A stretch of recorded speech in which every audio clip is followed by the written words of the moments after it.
Welcome to Straight Talk with Alyssa Thorne, and I'm here today with my fun, spunky, intelligent, witty Phil Gerbyshak. And I don't know if I said that last name correctly because it's a doozy. Close enough. It's Gerbyshak. Yes, I knew you would do it for me. Anyways, I love having you on because you get what it talks about when we tie into social media, that it's relationship building, that it is more than just social media. It's all about the connection and building those rapports. So as we were just briefly talking before we hit the live button, I decided, and I asked, if it would be okay to talk about why we need to treat social media, marketing, and these types of things as a business and not like a hobby. So I'd love to hear your comments on that, and then we're going to get into some more juicy things that I was previously talking about and how we can tie this all together. Sure. So, anything that you do to try to grow your business needs to be done purposefully. It's really simple. You need to plan. You need to have a system. You need to do it, work it, adjust. You need to measure, and you need to let other people know what the heck is going on. Because if you don't, right, what we end up with is a big mess. Or worse, we end up with no results. And no results, right, that's wasting time. So we need to make sure that we have some sort of strategy in place, and we need to make sure that people understand what the heck that strategy is, so that if we're asking for help, we can plug people in. Because without that, it's like, hey, can you help me? Absolutely, I've got time. Great. Well, just do that. It's like, what the heck? And that doesn't work. So, as you know, we've talked about, I do a lot of producing and directing, and I go to a lot of charity events and functions, and because I'm a social person. I love being around people like you. We are just people. We are people. We like people. And I'm known as the fire girl because it seems that whenever I'm a guest at a function and when things are kind of not going like a business and they're going as a hobby, it tends to be quite chaotic instead of something where someone can really enjoy themselves. So I kind of really wanted to get people to understand that whether you're running a charity event, when you're running even a meetup, I don't care if it's a meetup, I don't care if it's a charity.org or a foundation, I don't care what it is, that we need to understand we need to step up to that next level and make it professional. Like you say, if there is no plan, if that person doesn't have a run sheet or a call sheet, the person who's emceeing, and if there's not like a timeline of an event, and if you don't, now here's the key, right? Because we're going to get into this. Sticking to the timeline. If you have someone on stage, you know this, at the Globals, the Emmys, right? They actually have in their headset, they're going, okay, you got X amount of minutes. And when they're running over, what happens? They play the music, right? If you don't stick to some sort of timeline, and that goes to goal setting, outcome setting, event setting, putting together anything that's regarding social media marketing, any sort of plan, if there's not some sort of timeline and you don't stick to that timeline, and hold other people accountable to that timeline, you're going to get a hobby result. So I'd love for you to, I know you're just like this fountain of wisdom with tips and tools and resources.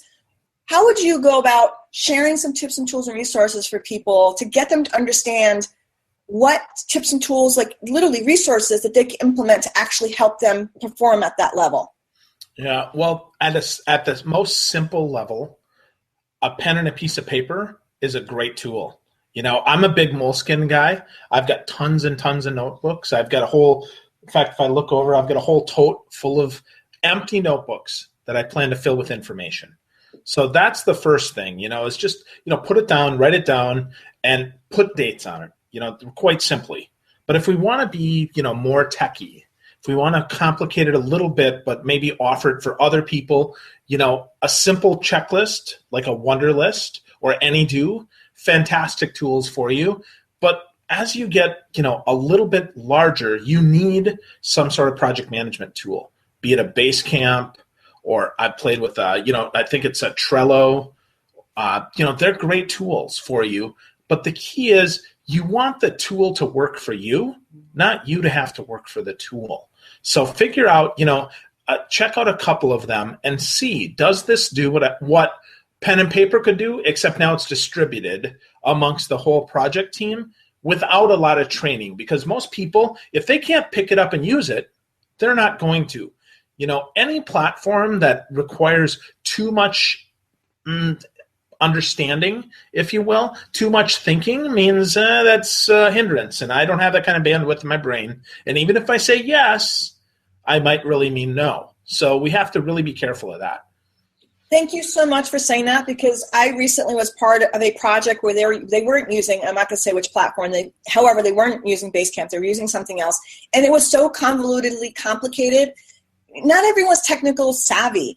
I'm very creative. I'm great with visuals and graphics and that type of thing. And I'm good technology-wise, not complex technology. That's why I have a team. I delegate that. It's like I'll design the websites for clients. I'll help brand. I'll help do this. I'll put together events, whatever. However, when it comes to actual implementation of the design and coding, I don't do that, right? So you're right. If we put people into systems that are going to be really complex and complicated, you're going to lose business because they're going to turn away from you. And two, let's say you do give them a task, it's not going to get completed because they're not going to understand how to even get into the system to do the checklist, to say, hey, I did this or whatever it is. So know your assets. If you're technically savvy, that may be great for you. You might also want to find something simpler. I can even dumb down one more, and I don't like that language. It's again, for people that are not technical savvy, Google Docs is a great way to bring people into a Google Doc and go, hey, this is what we're working on, and everyone can go into the Google Doc and type, right? So that may be something that's so simplistic, and that's just an add-on to your Google, to your station on Google, if you will. So explore. We have internet, the plethora of free information, right? Go on Google and look for simplified systems or whatever, simplified group systems, whatever it is. I do like Basecamp, by the way. I find it very simplistic to use, and I've had really good results with that. And a couple of my projects that I'm working on, their companies actually use that.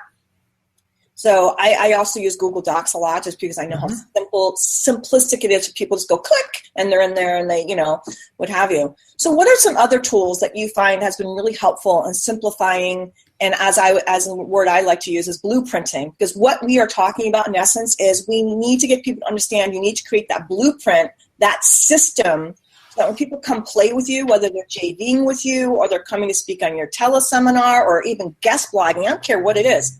I have a system for these Hangouts. I have a whole page on my website that says exactly what happens, what someone needs to do. There's links to a more specific page. So what are some other tools that you like to use for blueprinting?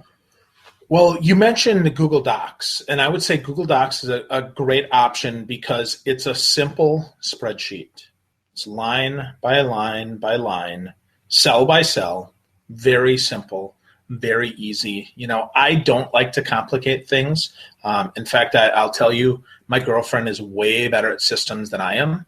So often leaning on her, she's going to do a great job of putting that system together, and I can run through it with that. But again, simpler for me is always better. So I think about, okay, so what am I trying to achieve? And then I'm going to break it down into as manageable of chunks as I can. So easy chunks, things as small as possible. Even though it seems like a lot, it's great to have that. Now, people that are more whiz kids, they don't maybe need that, right? You can send me a link to a Google Hangout, and I understand what to do. But it's okay if people can't. And we have to know who is our audience, right? Who are we talking to here? If this is for my mom, I love her, but she is not always going to get what I understand about technology. So I have to respect that. If I want mom's help, I have to say it in a way that mom can understand it. And so that's really important. I would say, any tool can work for you. But again, I just can't stress enough. The tool should work for you. You shouldn't have to work for it. If it takes you too much time to do it, don't do it. Start with big picture, break it down as small as possible, and then, and then distribute it, and then check back, follow up, make sure that people understand, offer some training if need be. But often, if it's intuitive and they can get it, they're going to be a much greater adoption than if it's difficult. So we talked a little bit earlier, you and I always do a pre-call, kind of like brainstorming before we jumped in. And we're talking about there's so many platforms out there, and we're trying to tell people to go simple. So and I'm not going to get into all the different platforms that are out there, so I don't want to just say one's not good or worthy of or what have you. However, from our terminologies and the way that you and I work, and simplify, and also having that systems in place for others, what would you say to people that are like always wanting to get in the latest and next new thing, right? So there's always new platforms coming up, the Periscopes come up, or, there's so many other video streaming services besides, Google Plus. What would you say to the person who's constantly wanting to get onto the next it? Well, if you haven't figured out how to use the platform that you're on to reach your audience, you probably should take some more time to see, is it even possible? My audience, I can tell you, sometimes they can't get to Google Plus or they can't see a YouTube video. So sometimes I might need to use Vimeo. I might need to use Wistia. I need to use something else. Or, like I said, instead of jumping to the latest and greatest thing, though certainly that's my job to do that. People count on me to test out the new things. Unless that's your job, again, that tech has got to work for you. It can't be you working for it. So hang tight, right? What am I trying to achieve here? Maybe a new platform does have features that aren't available on the old platform. For instance, I like the fact that Google Plus and the Google videos go automatically to YouTube. I think that's fantastic. But some people say, I want to be able to edit that before it goes out. Well, then Google Plus, even if you love it, might not be that right tool for you. So, think about, what are my outcomes? What am I really trying to achieve here?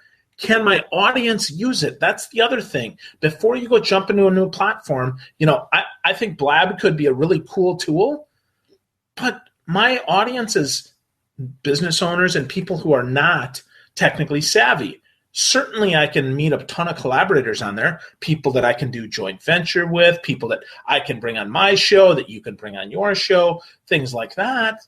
But my customers, the people that are going to pay me to be smart, aren't there yet. So while it's great to play, we also have to sometimes work.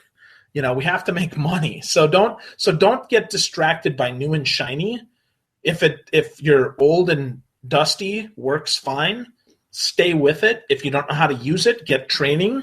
But eventually it's about your customers. It's not about you. It's not about what you want. Unless truly all your customers are just like you, in which case then you're the one-eyed person in the land of the blind. And that's okay. So I love the phrase that you just brought up, and you and I have a friend called Bob Burke who uses this terminology a lot. It's always about the customer. And there's so many other speakers that do say that. And I encourage everyone to read The Go-Giver, by the way, because it'll actually literally go into all of that. It's so important to realize it is never about us. We may think it's about us. It's never about us. It's always about our customer and their experience that they're having. So I want to go back to what you said about the shiny new, because I'm really stoked that you said that, because a lot of people don't realize that, oh yeah, this is out here and this is here, so let me do this. And what the thing is, you can only be on so many platforms and do them well. Now, you and I, we're probably on almost every platform there is, right? Because we have to. We're tinkering, we're playing, we're educating, we're training people on, hey, this might be good for you, this might be good for you. I want to go back to how you and I are doing this, and you brought up editing. So, and you also brought up the fact that some people can't get to YouTube. So I have my own blueprint that I do things on Google Hangout. I don't have them go live. I have it kick into YouTube. I do edit it, and then I reload it onto YouTube. Here's the thing. Then I also upload it. So this is what you're talking about. You need to be there for your audiences, right? So how do you do that? It maybe takes an hour to do this, and you can assign it to someone to do this for you. I do edit it, put it back up on YouTube, but then I download it to the desktop. I have my PA download it. And I'm sorry, my assistant, PA is my production assistant, and virtual assistant is more business, all these different language and initials. But the point is, then they have them uploaded to Vimeo. So now that video is also on Vimeo for a client. Now, you and I are talking. Some people are audio. We need to think beyond us. In other words, we were talking about us being creative. We're visual. We're not techies, right? There's some people that are audio that don't want to see. They want to hear. So then we take the voice out. We rip the audio. Now you have a podcast. Now, where do you put that podcast? you have an iTunes stream, right? An embed. You can put it on Blog Talk Radio like I do. Then I put it on Spreaker, and I have a channel on iHeartRadio. The point is, like you said, where are your customers? Whatever it is that you're creating, that content, you can take that content and rip it into all these little chunks and put it in those places so that everyone that is your customer can see it. So that means you don't have to be in the next shiny platform. You can still use your platform that you love. Like for me, it's Google Hangouts because Skype can be kind of glitchy at times. Although I do use Skype, I love it. It has its point and purpose. I like Google Hangouts because I then have the diversity of having it being my YouTube channel for me. So my editor can then go right into my YouTube channel, download it, edit it, put the front end graphics, the back end graphics, and then he can go blueprinting it out virally to the world, right? So I love the fact that you brought that up. Know who you are and also know where your audience is, and then take the time to put your content in those places. Yeah, absolutely. Again, focus on the audience.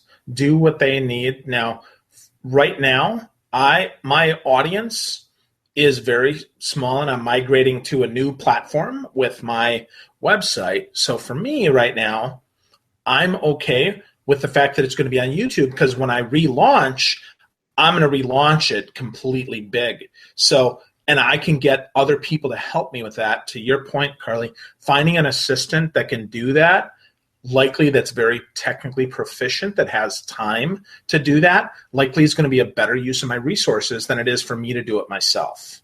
Exactly.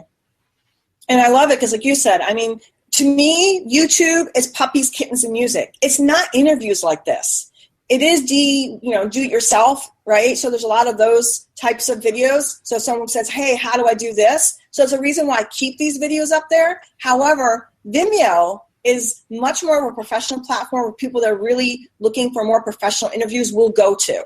So I think it's important. So I have a Vimeo channel, and anything I do on YouTube, I download it and I upload it on Vimeo. But I think it's important that you know what type of customers you are. A lot of people that are really high-end professionals are not going to go to YouTube because for them, it's puppies, kittens, and music. It's not where I'm going to find a really eloquent speaker who's going to teach me about X. It may be like, okay, how do I do a Google Hangout, right? Okay, and I mean, Google is amazing and YouTube is amazing for finding all these how-to-do videos. I just know from experience, and I know you know this, clients that are more on a different, everyone's different, and so we have to honor that, and so we have to be where they're at. Absolutely. Couldn't say it better myself. So I know we've talked about your spunkiness and how you use different color and why you do what you do. And I want you to bring it up, and I'll tell you why. Because what I'm tying in here with saying being where everyone is, I also want people to get that we all learn, listen, feel differently. So the multi-sensory is such an important factor in social media marketing, and too many people don't understand that. Like I said, visual learning, they want to see a face. Bill and I don't trip on each other now because I can see when his mind is percolating, so I can shut my mouth so he can talk. If I'm on a telephone line with him, I can't see his eyes or his body language to know that he's got an aha moment and he wants to share that. So, okay, Carly, be quiet, right? So I want you to share why you do your color thing because I think it'll be helpful for people to understand that in honoring who you are and how you learn and how you process, and you going with that and then tying that into how we do that for others so they can then receive our message. Sure. So, well, first of all, most people have one color of glasses.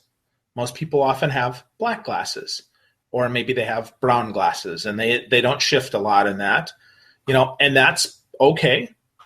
But I can tell you, I get people now who ask me, Phil, what color glasses are you wearing today? And that's because I purposely have different color glasses. First of all, I like that.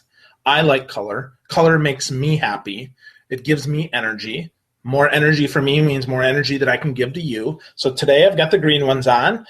Green is a money color. So have some meetings today, trying to, turn the corner, earn some business. Certainly did today. So it was a really good day. Talked to some great clients. Really, really excited. Green's that money color, helps kind of frame my brain and gives me kind of that right energy so that I'm in the right headspace. I've also got yellow glasses. Yellow for joy and for energy. and really out there. So a lot of Mondays, I like to wear my yellow glasses, and sometimes when I take, pictures, if you look at the little picture down in the lower third there of my video, you'll see those are yellow glasses. It's the first color people see, babies, first color they see. So I want it, boom, jumps at people. If you're looking at LinkedIn, right, and I'm wearing different colored glasses, I look different than anybody else out there. That's on purpose, right? In a sea of same, I like to be different. That's who I am. I am different. I'm not like everybody else. I'm a straight talker, and I'm going to give you it, and I'm not going to sugarcoat.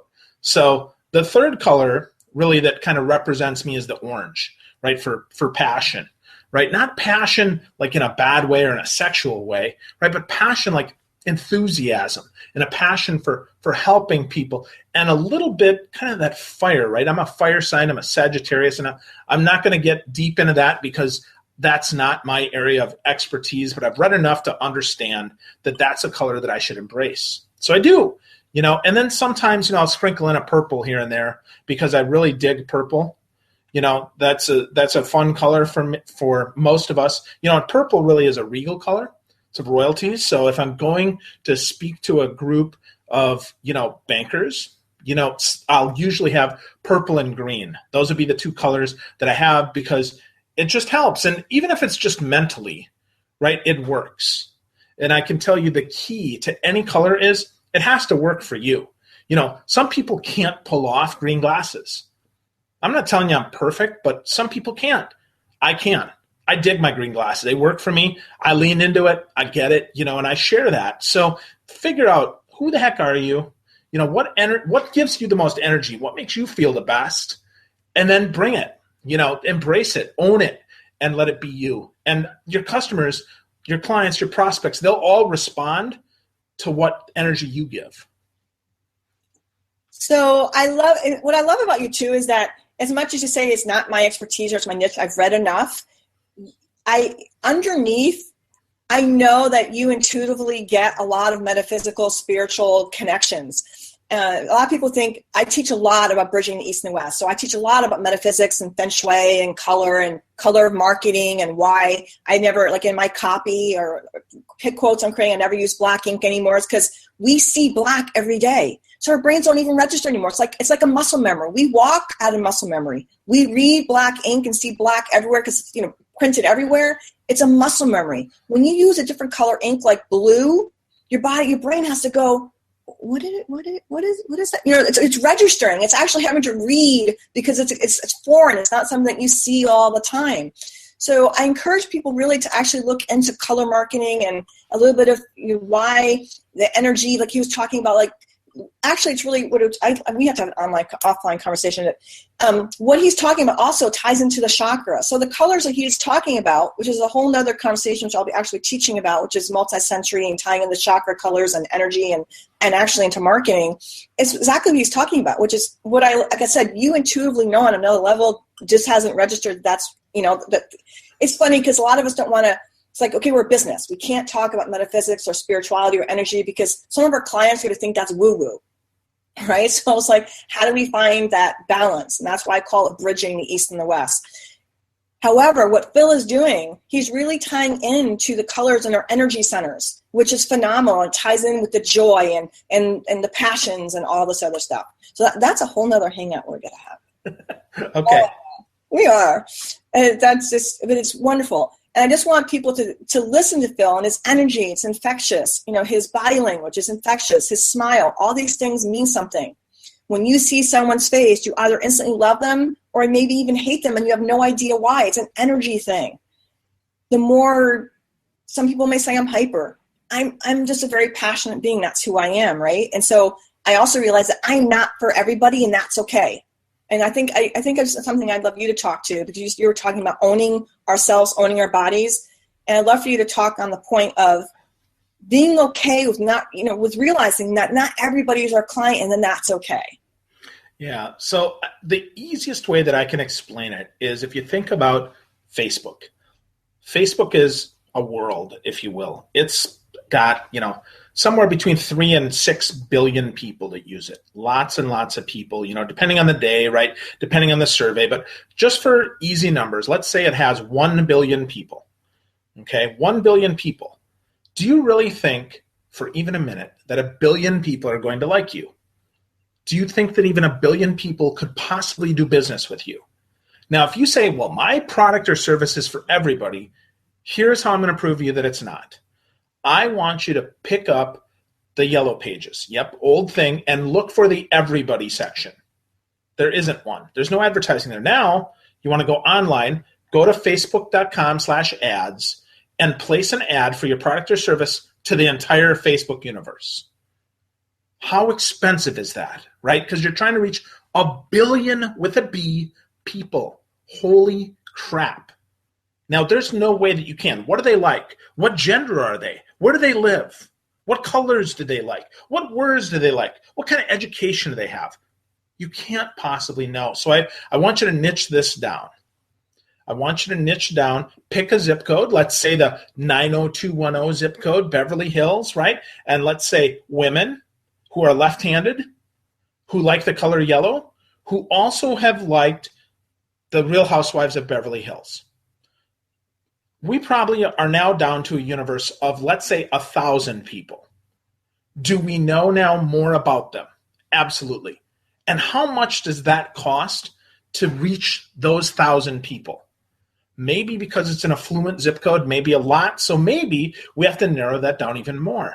Women who are also married, who also have children, who have been married several times, who also have liked Zappos.com. So now we've narrowed it down even more. Now we've got 20 people, let's say, that we can target. We know enough about them that it's like you're having a conversation with just those 20 people. And if your product or service, if that's your target, everything you say, if you stay on brand, if you stay on message, is relevant. It's no longer advertising. Same with people liking you. I can tell you that not everybody likes me. Some people think I'm weird because I wear bright colors. I have some people, because I'm positive and I look for the good every day, they think I'm a Pollyanna. I have people that, because I read mostly business books and I don't watch TV, that I'm boring. Okay, that's great. I have a girlfriend. I'm in a great relationship and I'm very happy with it.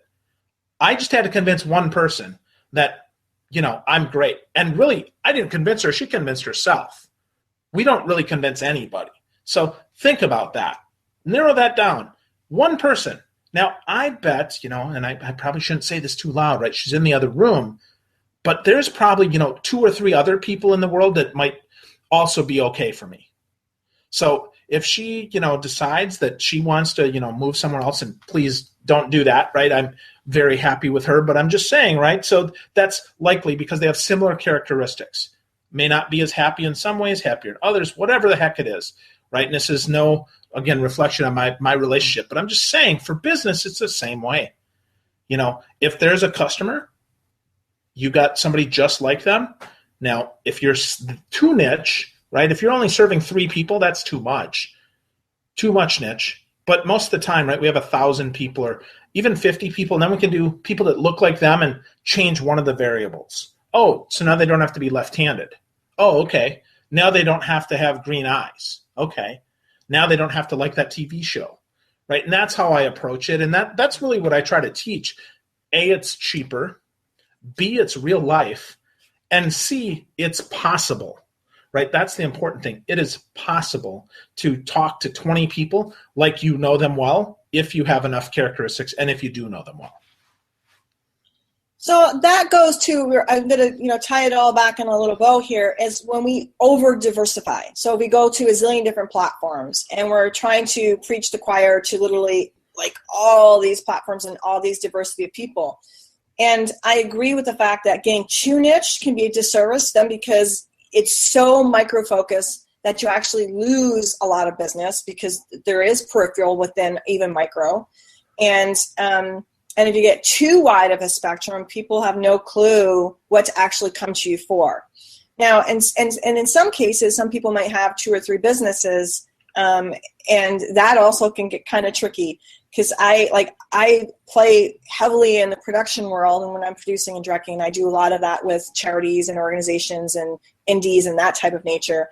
I do a huge segment in my world with speakers and authors, so I'm doing a lot of what we were talking about a lot, which is the social media and branding and launching and stuff like that, right? And then I totally ingrained in my world is my metaphysical world.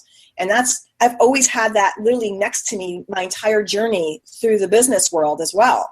So I encourage you to make sure that your message it does say what you do. Like on my banner, it does say bridging the East and the West. So people are clear that I'm going to be talking to a lawyer and I'm not going to bring up the chakra colors and metaphysics. Yet I know underneath it all that when I'm dealing with a client, a lot of stuff that isn't working is tied into other stuff that actually, by the way, usually is related to that. So when one thing's out of whack, the other's out of whack. So let's make sure your message is synced. In other words, people know what you do, and don't be so micro and don't be so macro. Yeah. So yeah, it can be kind of fun because there's people that do wear multiple hats and they don't just have one stream of income or one source. And then they're trying to manage 10 different websites and 10 different companies, or it could be even 3. So I encourage everyone to have one main website, and on that one main website, you have your portals. So people know how they can play with you, because there's a lot of JVing out there and you may have more than one business partner. Yeah. And the key though is alignment with your core, right? Because you can do multiple things, but you really it comes back to, does this align with who I want to serve, with who I serve best, and with where I want to be? Because those are so important of questions. I mean, working with some groups of people is definitely more difficult than working with other groups. If you don't like them, it doesn't matter how much people pay you, it's going to shine through that this is not a perfect fit. So I want to encourage you, think about that, take that to heart, and really think about, are these the right people? You know, my buddy Steve Farber has this awesome quote, and this is how I try to live my business, and that is, the key is to do what you love in the service of those who love what you do. And that means you're doing what you love. That's great. And on the other end, it's those people who love what you do. You know, that's great. So you're doing stuff you love and people love it and love what you do. But the key for me and for most of us is in the middle, in the service of. How is this of service to the universe, to the world? And that's not woo-woo. I want you to think that's your audience. How are you serving them? You know, what are you giving them? And understand, sometimes it's money. That's okay, right? You might be growing their business. That's awesome. That's service. But the service could also be you're ministering to their home life. You might be ministering to their family, right? The fact that you're helping them earn money, often they're not after money itself. They're after what money brings. So know that that's your service and understand that, because then when you ask questions about so why is this important to you? Why does this matter? And they give you some BS answer of, I just need to make another $20,000 more a month for this or that. Why are you doing that? Why does that matter? Oh, because now you can serve 100,000 more people. Aha. Now we understand. Now that's the focus, right? So let's take the focus off the dollars. Let's move it to how you're serving, and let's make that happen. So I love Farber for that. That's my favorite quote in the world. You brought up 2 things that I'm really passionate about. One, I want really emphasize, and I want you to listen to what he said. Know your clients, know the message. However, that all ties back to authenticity, integrity, values. You need to live within your integrity, your values, and authenticity. When you do that, then that puts the energy out of the of type of clients. And yes, law of attraction can be considered woo-woo. I do believe that it also requires actionable steps. So it's not just I put the beam out and it arrives. You put the beam out, you take the action steps to then implement, right? If you don't stay within your ethics and your values and your authenticity, you're going to lose the mark, right? So like he's saying, I want you to hear what he said also about the money. It can't just be about the money, because the reality is if you're just doing it for the money, those values, those ethics, that core is gone. And you're dealing with clients that you don't like, and then resentment spills in. And once resentment spills in, it's really hard to go back to what may have began as a friendship or as a good thing. So make sure that, like you said, be in your passion. Tie into that. Think about write down, what are your values? What are your ethics? What is your core of who you are? Make that message be also the type of clients you want to draw in. You want your clients to have similar, not identical, similar values, similar ethics, because you want to work with someone who isn't ethical, right? Or you could be butting heads with all the time. So think beyond the dollar. Dollars are great. We're in a society that right now the currency is dollars, it's dinero, right? We pay for services. We're not in barter land right now. However, realize too that what you do is the ripple effect, right? How we interact with people is the ripple effect, and what comes back to you in that ripple effect by your actions and your core values and your ethics. And I know you get that. Yeah, so I know you're absolutely. That has very high, I think some people are like, will say to you as well as I, oh, there's no way you can be happy all this time. That's just a facade. That's just fake. That's not who you are. And the reality is that no matter what I'm going through, surgery number 39 or 40 or whatever the hell it is, I have to have that mindset, because if I don't have that mindset, I'm going to be a really bitchy, like really, I'm going to be in pain. I'm not, and my recovery is going to be longer. So why put myself through that? Doesn't mean, it may not mean that, in the moment, I may be having some pain. I may be a little bit depressed in that moment. It doesn't mean that is who I am. I need to step above that. I need to rise above that.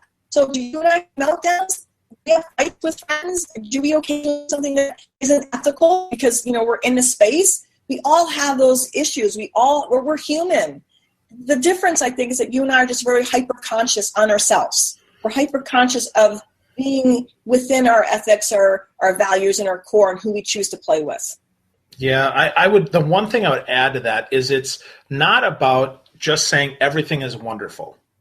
Let's be clear, right? It's not about lying to yourself. If you're going through hell, you're going through hell. But it's also about being grateful for what you have.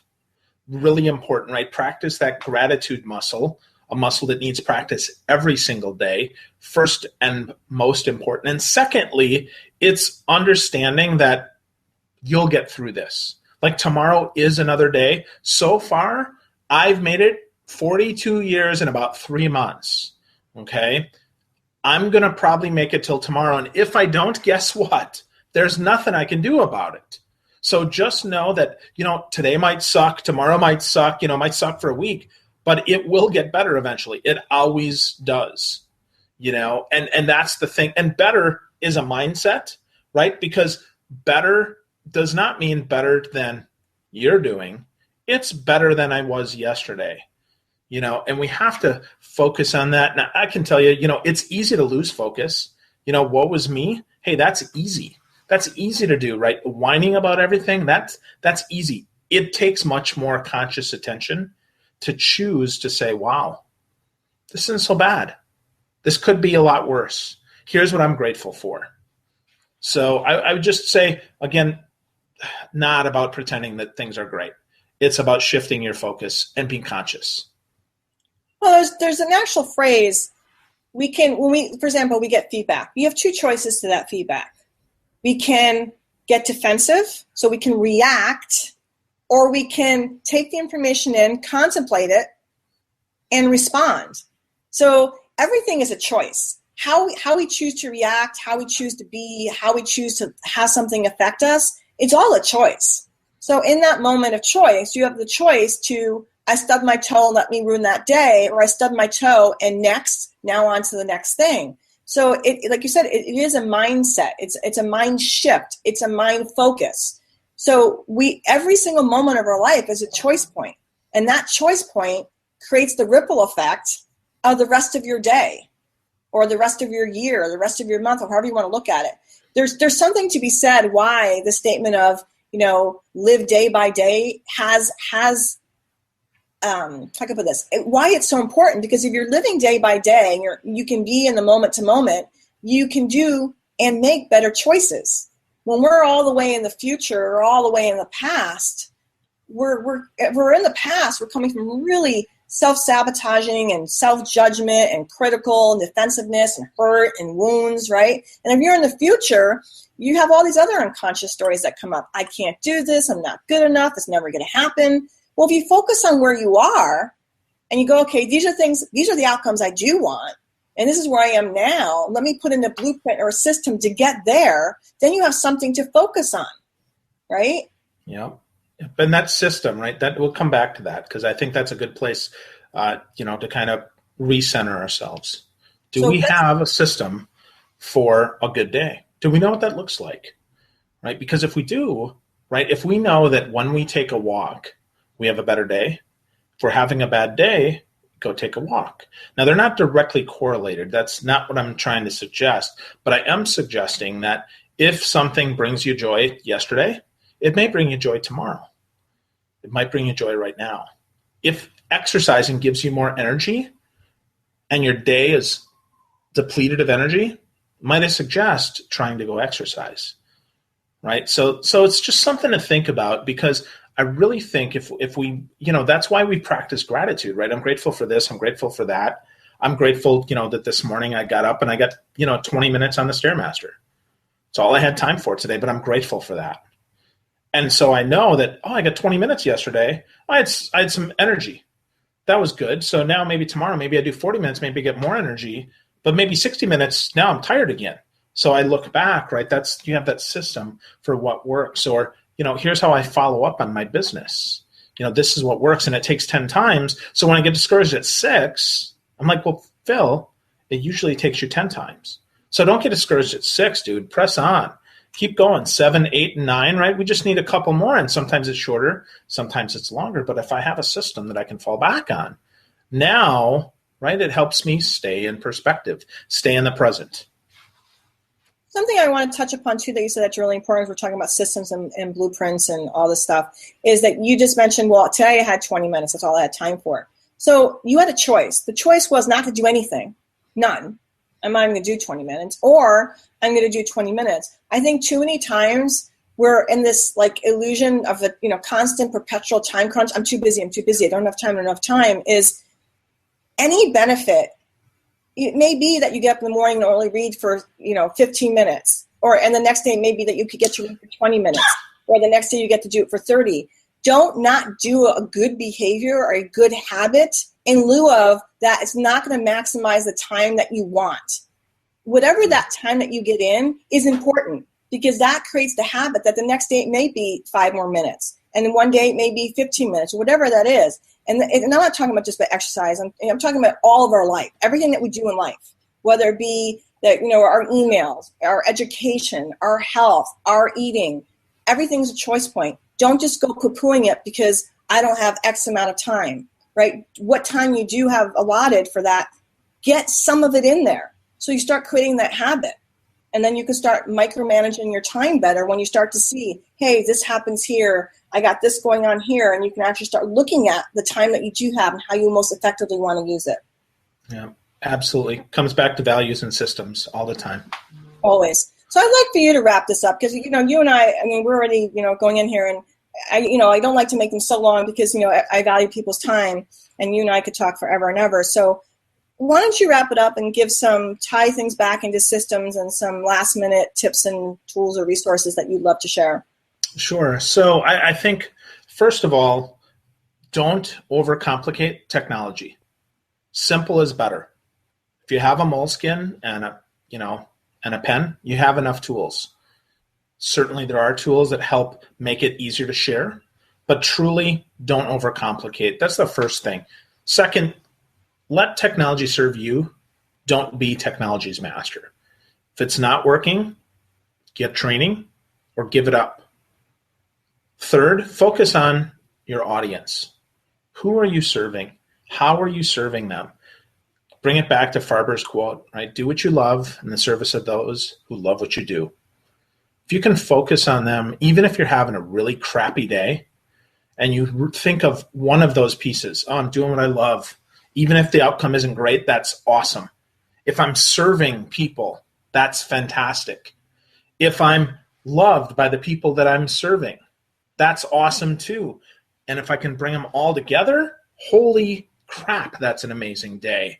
So that's third. And then the last thing I would say is, and this is the point that you made, and I really love this, is don't give up on a habit that's good for you just because you don't have the maximum time. 5 minutes of exercising is better than 0 minutes.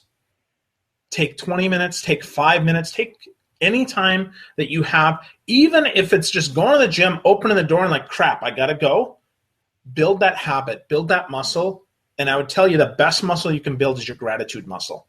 So take some time every day and be grateful. Even if it's just one thing that you can be grateful for, write it down, put it in your head, and make it real, because that gratitude muscle, the next time that you're really down, the next time that business flops, and it'll happen, it will be there and it'll be strong and you can rely on it. That's what I'd close with. Awesome. I encourage people to take it one step further with the gratitude. I have found when I have clients do gratitude journals, I have them get like a micro little, tiny little, thing you can put in your purse or your pocket. And when they're someplace or something happens and they're in that moment, gratitude, write it down. And so it's like you said, when you're down, you can actually open up that little book and go, wow, look at all the things I've actually written that I'm actually grateful for. So that's a really great tool, the gratitude journal. And it doesn't have to be a big journal. It can be a tiny little, whatever. Then you can transcribe it to a bigger one if you want to make it something like a book that you can look at later. And then the other thing is, the last thing I want to tie in was, he said, okay, if you have 5 minutes. They actually have studies showing that. Let's say I did 5 minutes in the morning. And then at lunchtime, I got up and did another 5 minutes. I maybe did like 5 minutes of stairs. And then in the evening when I came back, I did the same thing I did. That actually is 15 minutes. It's like an accumulative effect. So don't give up on those 5 minutes. Just like look at your day. And there actually studies also show that if it is actually good to take 5 minutes in between, throughout the day to, go up and down stairs, to get out of your chair, to go for like a walk around the block. It clears your head. It unclutters you. You can think better. You get clearer. So these are just lots of little things that you can do. That it doesn't mean that if you don't have that 30 minutes next, no, I have 5 minutes here, and then after this hangout, I'm gonna go take a walk because we've been on the hangout for however long, right? So just find those little moments and use those moments wisely, and you'll find the more and more you do that, you'll be like, oh wow, I'm really looking forward to that walk. Hey, I'm really looking forward to reading that chapter today because it's gonna give me inspiration. Feed your mind, body, spirits, soul, business. You have to feed all those things. They're all interrelated. We're all interconnected. So use your entire body, your beautiful body, your beautiful brain, treat it the way you want it. You want others to treat you. Feed it good things. Get it fresh air. Feed your mind with amazing mentors and, take courses. Just do things. Enrich yourself. And I'm off my soapbox now. This will go on forever. Anyways, I want you to share with everyone where they can find you, because you're all over the internet like I am. I want you to say your name, spell it, jump up and down for joy, and tell everyone where they can find you. So the easiest thing is to think of Phil Gerb, Philgerb. You can Google that. You can find me on Twitter, on LinkedIn. I'm trying out Peach now. I'm on all the networks. Pick your favorite network. Look for me. I'm Phil Gerb. Real easy. PhilGerbyshak.com. PhilGerbyshak.com. PhilGerb.com will get you there too. But yeah, I'm Phil Gerbyshak. I'm in Tampa, Florida. So if you're close, love to get together with you. Love coffee and love to hang out and connect with smart people. So if you're watching this show, I'm sure you're a smart person, or you're listening, or however you're consuming this. You're someone that I'd like to talk to, love to get to meet. So feel free and reach out and let me know how I can help. I encourage you to reach out to him, because Phil is he's got such a good heart. He's got really good knowledge. He'll help you in any way he can. He's just wonderful. And I'm always just jazzed to be able to have a conversation with him. You've been with your host, Alyssa Thorne. And like Phil, you can find me all over the internet at CarlyAlyssaThorne.com. That's CarlyAlyssaThorne.com. I wish everyone a magical, wonderful day. Do something good for yourself and others. Be grateful. Think of the ripple effect and go out there and have a beautiful day. That's it for now. Talk to you later. Bye, everyone.